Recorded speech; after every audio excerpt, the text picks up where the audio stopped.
14 अक्टूबर 1956 इतिहास का एक अनमोल दिन। डॉ.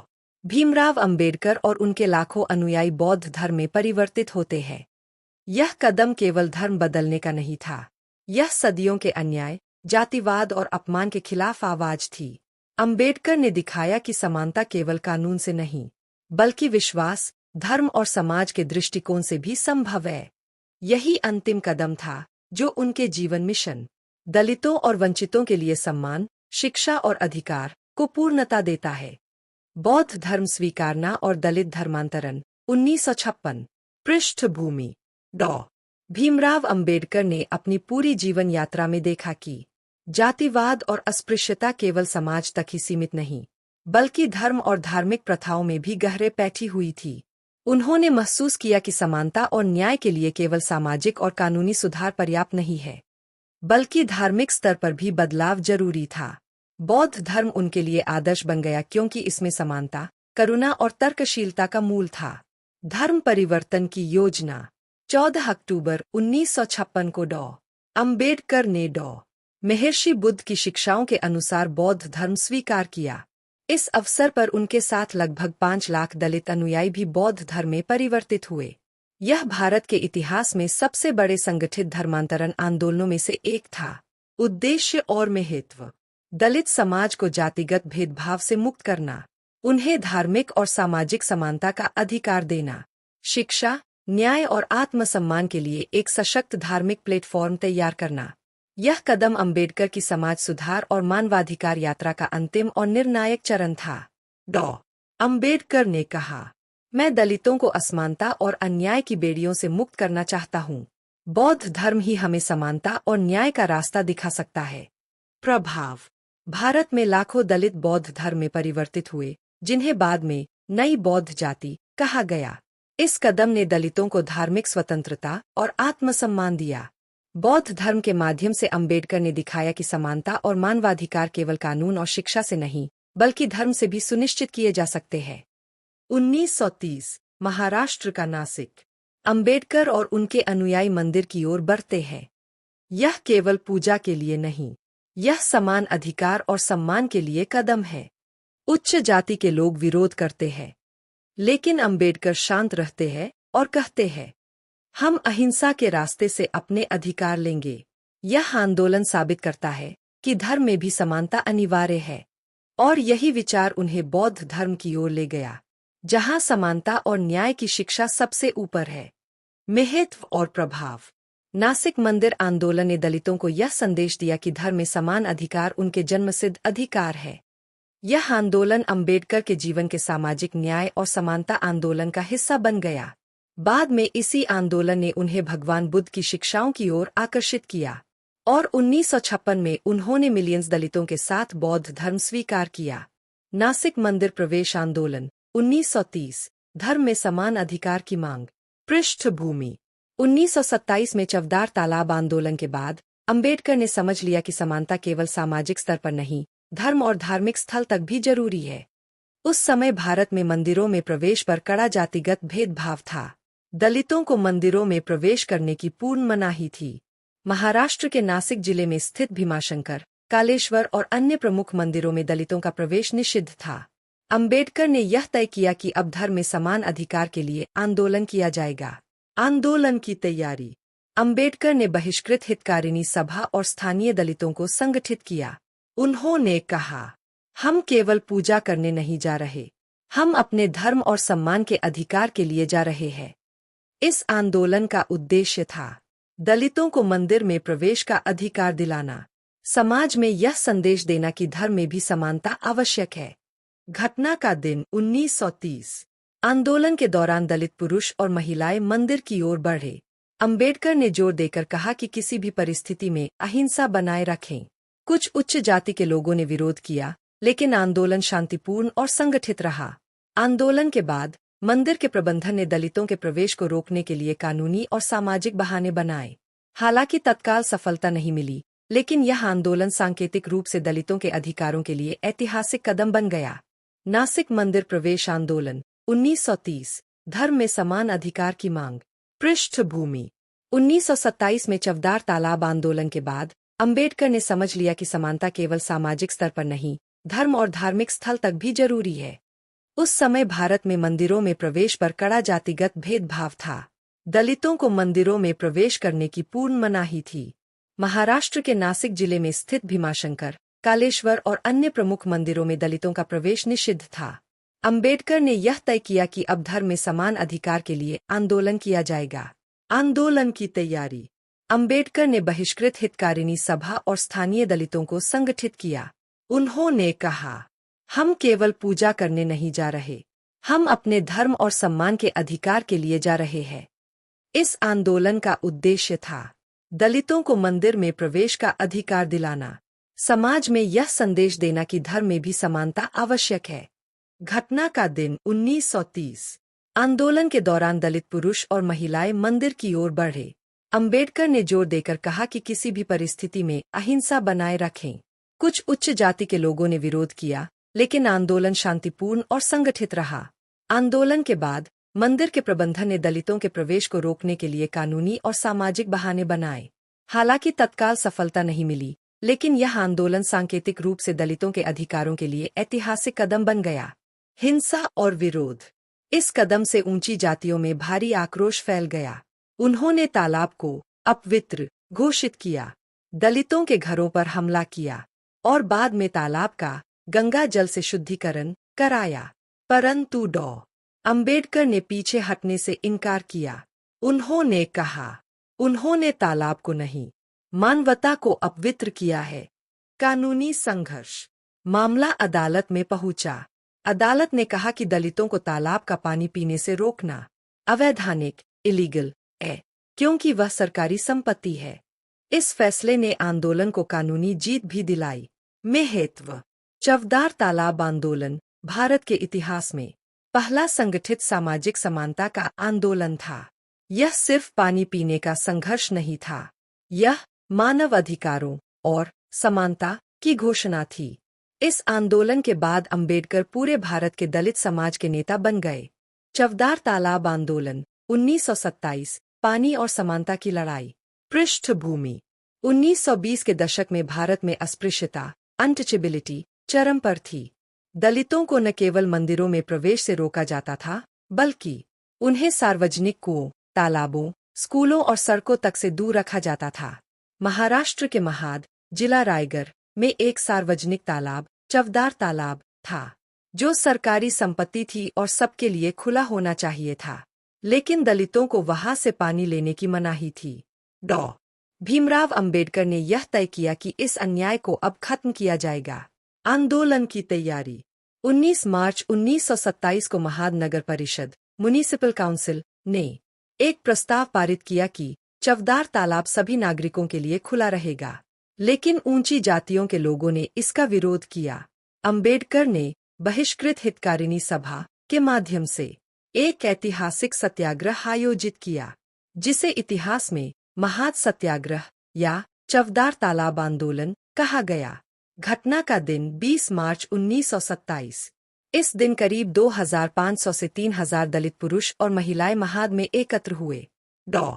अंबेडकर ने जनता को संबोधित करते हुए कहा, आज हम केवल पानी पीने नहीं जा रहे हैं, हम मानव होने का अधिकार लेने जा रहे हैं। वे और उनके अनुयायी तालाब की ओर बढ़े। उन्होंने सार्वजनिक रूप से चवदार तालाब का पानी पिया और इस प्रकार हजारों वर्षों के सामाजिक बंधन को तोड़ा। कार्य और आंदोलन। इस संगठन ने पूरे महाराष्ट्र में जागरूकता फैलानी शुरू की। अंबेडकर ने जगह जगह भाषण दिए, दलितों को आत्मसम्मान के लिए जगाया। उन्होंने कहा, अगर तुम्हें सम्मान चाहिए तो उसे मांगो मत, काबिल बनो और हासिल करो।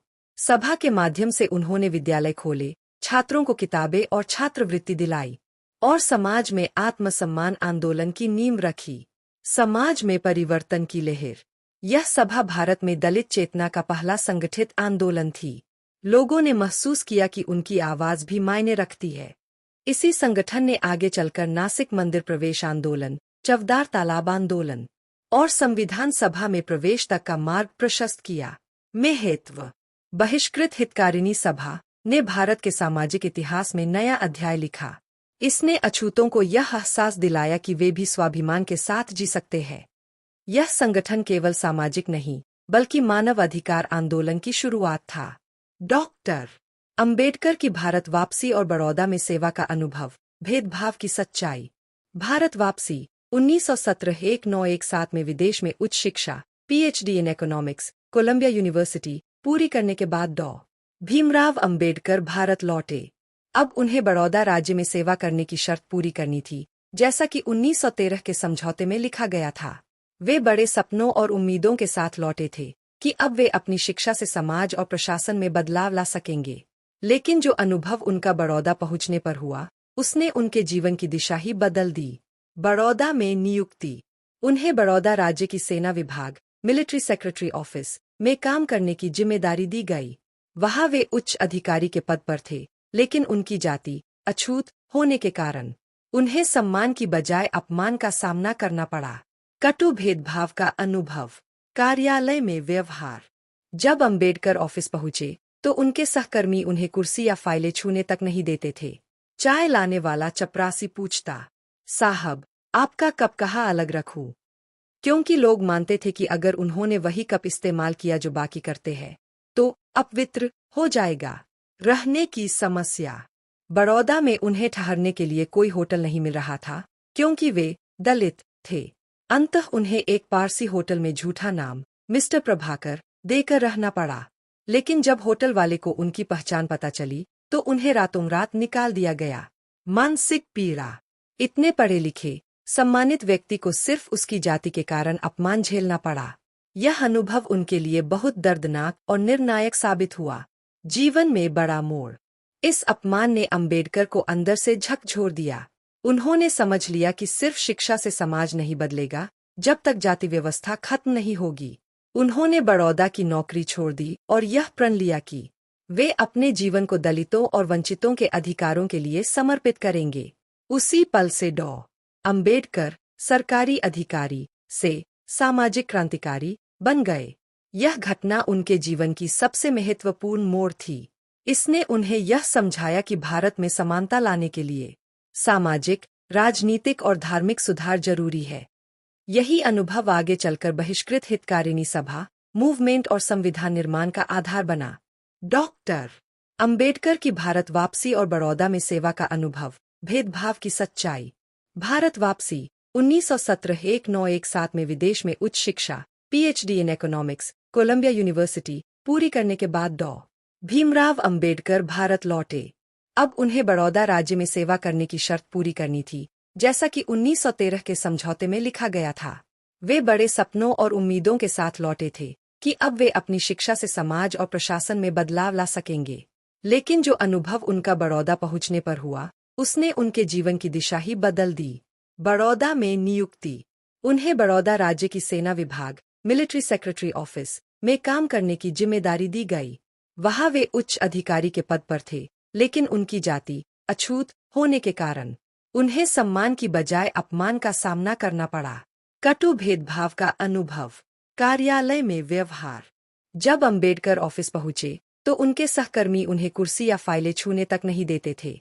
चाय लाने वाला चपरासी पूछता, साहब आपका कप कहाँ अलग रखूं? क्योंकि लोग मानते थे कि अगर उन्होंने वही कप इस्तेमाल किया जो बाकी करते हैं तो अपवित्र हो जाएगा। रहने की समस्या। बड़ौदा में उन्हें ठहरने के लिए कोई होटल नहीं मिल रहा था, क्योंकि वे दलित थे। अंततः उन्हें एक पारसी होटल में झूठा नाम मिस्टर प्रभाकर देकर रहना पड़ा। लेकिन जब होटल वाले को उनकी पहचान पता चली तो उन्हें रातों रात निकाल दिया गया। मानसिक पीड़ा। इतने पढ़े लिखे सम्मानित व्यक्ति को सिर्फ उसकी जाति के कारण अपमान झेलना पड़ा। यह अनुभव उनके लिए बहुत दर्दनाक और निर्णायक साबित हुआ। जीवन में बड़ा मोड़। इस अपमान ने अंबेडकर को अंदर से झकझोर दिया। उन्होंने समझ लिया कि सिर्फ शिक्षा से समाज नहीं बदलेगा जब तक जाति व्यवस्था खत्म नहीं होगी। उन्होंने बड़ौदा की नौकरी छोड़ दी और यह प्रण लिया कि वे अपने जीवन को दलितों और वंचितों के अधिकारों के लिए समर्पित करेंगे। उसी पल से डॉ. अंबेडकर सरकारी अधिकारी से सामाजिक क्रांतिकारी बन गए। यह घटना उनके जीवन की सबसे महत्वपूर्ण मोड़ थी। इसने उन्हें यह समझाया कि भारत में समानता लाने के लिए सामाजिक, राजनीतिक और धार्मिक सुधार जरूरी है। यही अनुभव आगे चलकर बहिष्कृत हितकारिणी सभा, मूवमेंट और संविधान निर्माण का आधार बना। अक्टूबर 1913 भीमराव अंबेडकर अमेरिका की धरती पर कदम रखते हैं। कोलंबिया विश्वविद्यालय के विशाल गलियारों में एक भारतीय छात्र दिन रात पढ़ाई में डूबा रहता है। जात पात से ऊपर उठकर यहाँ उसे पहली बार मानवता का एहसास होता है। प्रोफेसर जॉन ड्यूई के विचार उसके मन में लोकतंत्र और समानता का बीज बोते हैं। यही शिक्षा आगे चलकर भारत के संविधान में खिलती है, जहाँ हर नागरिक बराबर है, स्वतंत्र है और न्याय का अधिकारी है। यह शिक्षा सिर्फ एक डिग्री नहीं थी, यह भारत के भविष्य की नींव थी। महाराजा सयाजीराव गायकवाड़ और डॉक्टर अंबेडकर की मुलाकात व छात्रवृत्ति का समझौता। 1912 में भीमराव अंबेडकर ने बम्बई विश्वविद्यालय यूनिवर्सिटी ऑफ बॉम्बे से बीए की डिग्री प्राप्त की। अब वे आगे की पढ़ाई विदेश में करना चाहते थे, लेकिन उनके पास न धन था न सामाजिक सहारा। इसी समय उनके जीवन में प्रवेश हुआ बड़ौदा के महाराजा सयाजीराव गायकवाड़ तृतीय का। महाराजा सयाजीराव स्वयं एक दूरदर्शी, समाज सुधारक और शिक्षा प्रेमी राजा थे। उन्होंने अपने राज्य में कई प्रगतिशील कार्य किए, जैसे सर्वजन शिक्षा, महिलाओं की शिक्षा को बढ़ावा और अस्पृश्यता अनटचेबिलिटी के खिलाफ आवाज उठाना। वे मानते थे कि शिक्षा ही सामाजिक परिवर्तन की असली कुंजी है। मुलाकात और अवसर। अंबेडकर की प्रतिभा और परिश्रम की खबर बड़ौदा राज्य तक पहुंची। महाराजा ने यह महसूस किया कि ऐसा योग्य युवक अगर विदेश में पढ़ेगा तो देश के लिए बहुत बड़ा योगदान दे सकता है। 1913 में उन्होंने अंबेडकर को बड़ौदा राज्य की छात्रवृत्ति, बड़ौदा स्टेट स्कॉलरशिप, की पेशकश की। यह छात्रवृत्ति केवल आर्थिक सहायता नहीं थी, यह एक ऐतिहासिक मोड़ था जिसने अंबेडकर को विदेश जाकर विश्वस्तरीय शिक्षा प्राप्त करने का अवसर दिया। समझौते की शर्तें। 4 जून 1913 को अंबेडकर और बड़ौदा राज्य सरकार के बीच एक औपचारिक समझौता, मेमोरेंडम ऑफ अग्रीमेंट, हुआ। इसमें कुछ महत्वपूर्ण बातें थीं। अंबेडकर 3 वर्षों के लिए अमेरिका के कोलंबिया यूनिवर्सिटी में अध्ययन करेंगे। उनकी पढ़ाई के सभी खर्चे, फीस, रहने खाने और यात्रा बड़ौदा राज्य उठाएगा। पढ़ाई पूरी करने के बाद अंबेडकर को 10 वर्ष तक बड़ौदा राज्य में सेवा करनी होगी। छात्रवृत्ति की राशि लगभग 11 पाउंड 50 पेंस प्रति माह थी। उस समय यह बहुत बड़ी रकम थी। यह वही क्षण था जब इतिहास ने करवट ली। एक राजा ने एक अछूत समझे जाने वाले युवक को शिक्षा का अधिकार दिया और उस युवक ने आगे चलकर करोड़ों लोगों को समानता और अधिकार दिलाए। विदेश यात्रा। अंबेडकर ने 1913 में कोलंबिया विश्वविद्यालय, कोलंबिया यूनिवर्सिटी, न्यूयॉर्क में प्रवेश लिया। वहां उन्होंने अर्थशास्त्र, राजनीति और समाजशास्त्र का गहन अध्ययन किया। यहीं से उनकी सोच में वैज्ञानिकता, विश्लेषण और परिवर्तन की भावना और प्रबल हुई। डॉक्टर भीमराव अंबेडकर का प्रारंभिक जीवन। डॉक्टर भीमराव रामजी अंबेडकर का जन्म 14 अप्रैल 1891 को मध्य प्रदेश के महू, अब डॉक्टर अंबेडकर नगर, में हुआ था। उनके पिता रामजी सकपाल ब्रिटिश भारतीय सेना में सूबेदार थे और माता भीमाबाई सकपाल एक अत्यंत धार्मिक और सरल महिला थीं। हालांकि परिवार शिक्षित था, लेकिन वे महार जाति से थे, जिसे उस समय समाज में अछूत या अस्पृश्य माना जाता था। इस जातिगत भेदभाव ने अंबेडकर के बचपन से ही उनके जीवन को प्रभावित किया। स्कूल जीवन। अंबेडकर की प्रारंभिक शिक्षा सतारा और बम्बई, अब मुंबई, के सरकारी स्कूलों में हुई। वहां उन्हें भेदभाव का सामना करना पड़ा। उन्हें कक्षा में अलग बैठाया जाता था। पानी छूने की अनुमति नहीं थी। कई शिक्षक उनसे बात तक नहीं करते थे। एक प्रसिद्ध घटना में, जब वे और उनका भाई स्कूल से घर लौट रहे थे, तो ऊंची जाति के ड्राइवर ने उन्हें गाड़ी में नहीं बैठाया क्योंकि वे महार थे। इन अनुभवों ने अंबेडकर के मन में अन्याय के खिलाफ लड़ने और समाज को बदलने की आग जला दी। उच्च शिक्षा की शुरुआत।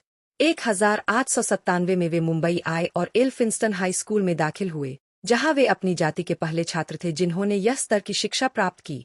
1907 में उन्होंने मैट्रिक परीक्षा उत्तीर्ण की, महार जाति से ऐसा करने वाले पहले छात्र। आगे उन्होंने एल्फिंस्टन कॉलेज से बीए, बैचलर ऑफ आर्ट्स, की डिग्री प्राप्त की 1912 में।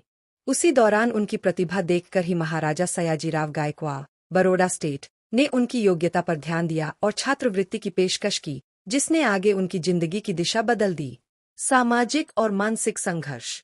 अंबेडकर का बचपन संघर्षों से भरा था, लेकिन उन्हीं संघर्षों ने उनमें एक ऐसा व्यक्तित्व गढ़ा जो असमानता, छुआछूत और अन्याय के खिलाफ आजीवन लड़ा। उन्होंने महसूस किया कि शिक्षा ही मुक्ति का रास्ता है।